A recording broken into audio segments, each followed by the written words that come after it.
Miss Tejasri Kosbe, lecturer from Praveen Patil Polytechnic, Bhayandar. Today's topic is Measurement of Electric Power, Part 3, Learning Outcomes.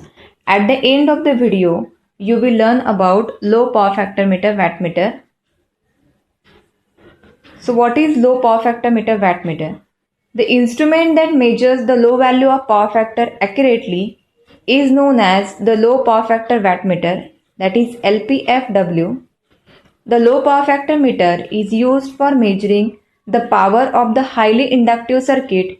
It is also used in the resistive circuit, which has a power factor range from 0.5 to 1. So what is the need of LPFW? The ordinary wattmeter used for measuring the low power factor gives the inaccurate result. This happens because of the two reasons. So ordinary wattmeter we cannot use to measure the low power factor because of some error in it. So here are the two reasons. First one is, in low power factor meter, the magnitude of the deflecting torque on moving coil is small even after the full excitation of the pressure and current coil. Second, the error occurs in the reading because of the pressure coil inductance. So there are two errors. First is deflecting torque is small, and second because of pressure coil inductance. So because of these two reasons, we cannot use the ordinary wattmeter as a LPFW. So some additional features are added on the ordinary wattmeter so that the meter can measure the power of the low power factor meter circuit. So with some modification in ordinary wattmeter, we can use the same wattmeter as LPFW. So these are the modifications in ordinary wattmeter. So first is pressure coil current. The pressure coil is designed for having a low value of resistance so that the high value of current passes through it. This current produces the deflecting torque on the moving coil. Compensation for pressure coil. There are two substitute methods of connecting the wattmeter in the circuit. The figure below shows these two methods. So there are basically two main connections for wattmeter connection. First is LC short and second MC short. So in this diagram, the MCE short is shown in this diagram. So in figure A, the pressure coil is parallel connected to the supply voltage and the current coil is connected in series with the supply voltage. The magnitude of the voltage across the pressure coil is equal to the supplied voltage. The total power measured by the pressure coil is equal to the sum of the power loss in the load and the power loss in the current coil. So in this diagram you can see the current coil is connected in series with the load, so it carries the load current properly.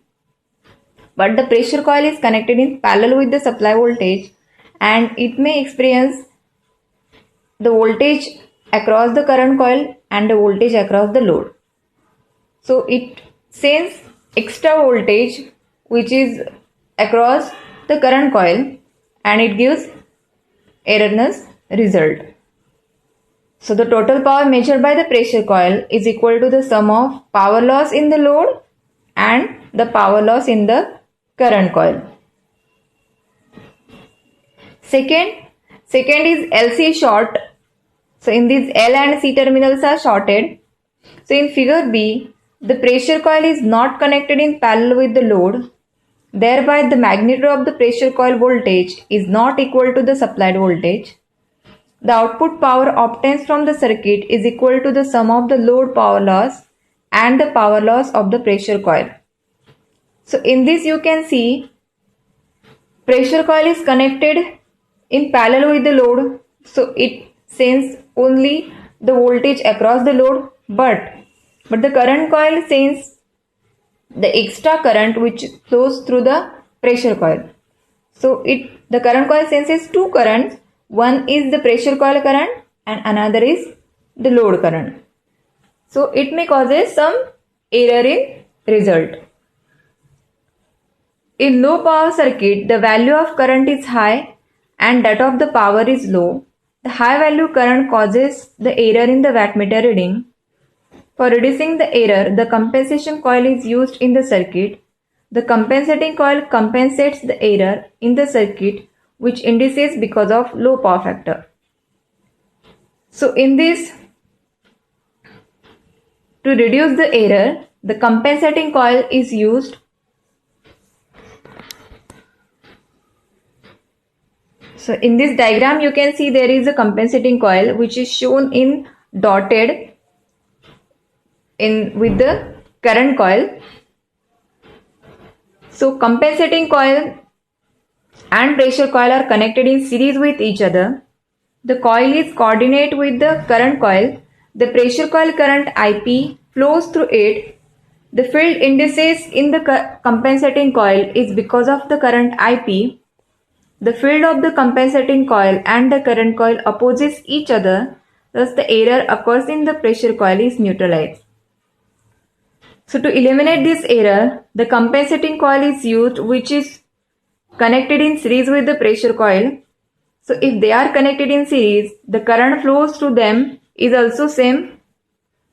So current flowing through the compensating is also the IP, and because of this IP, it produces a field which is opposite to the current coil, and this error can be minimized. Compensation for inductance of pressure coil. The small amount of inductances is present in the pressure coil of the wattmeter. This inductance causes the error in the reading. The error occurs in the pressure coil is given by the expression Vi sin phi tan beta. The phi is the angle between the pressure and the current coil. For a small value, power factor phi is large. The large value of phi causes a large error in the reading. The compensating coil is used in the circuit for compensating the inductance error occurs in the wattmeter. Along with the compensating coil, the capacitor is used in the circuit. The capacitor is placed in parallel with the pressure coil resistance. So as you know, if the pressure coil is resistive in nature, there is no error in the reading. But there is some inductance present in the pressure coil which may cause error. And this error is given by the expression Vi sin phi tan beta. So to compensate this error, compensating coil is also used, and one capacitor is used which is connected in parallel with the multiplier resistance, and by using this capacitor we can eliminate this error. So in this diagram you can see there is a capacitor which is connected in parallel with the series resistance. The capacitor eliminates the error. The compensation caused by the capacitor is slightly affected by the variation in frequencies. Above 10 kHz, the compensation is accurately held in the wattmeter. So in this method also there is some drawbacks, you can say that the compensation caused by the capacitor is slightly affected by the variation in frequencies. So above 10 kHz, the compensation is accurately held in the wattmeter. So you can use this method also for about 10 kHz. But by using capacitor, you can eliminate this error. And last one is small control torque. The control torque of the low power factor wattmeter is kept small so that the full scale deflection is obtained even for the small value of the power factor. As you know, the first error is the deflecting torque is small. So if the deflecting torque is small, the controlling torque should also be small. So you can avoid this error. Because controlling torque and deflecting torque are opposite in nature.